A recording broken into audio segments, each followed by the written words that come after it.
Lost Sherlock Holmes story discovered. A long-lost Sherlock Holmes story has been rediscovered more than 100 years after it was first published. Sir Arthur Conan Doyle wrote the story, titled Sherlock Holmes, Discovering the Borderbergs and, by deduction, the Brit Bazaar, in 1904 to raise money for a bridge in Selkirk, Scotland.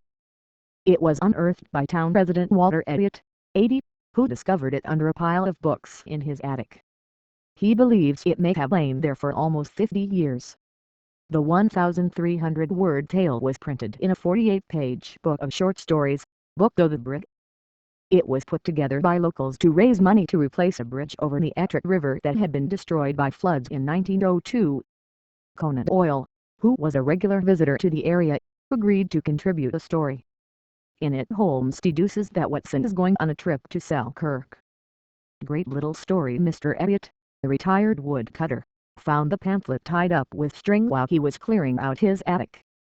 He says he cannot remember buying the book and thinks he must have got it from a friend. It was a varied book with lots of bits and pieces and stories, he told the Daily Mail.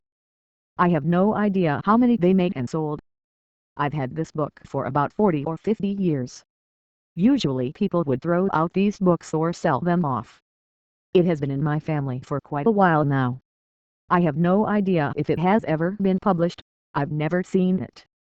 I've always been interested in history and my family has always passed on stories, and I suppose this was one of the stories that was passed down.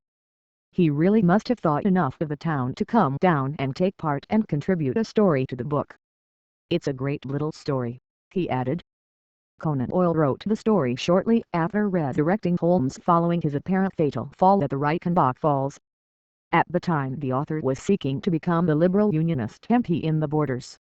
The booklet will be going on show at the Cross Keys Pop-Up Community Museum in Selkirk.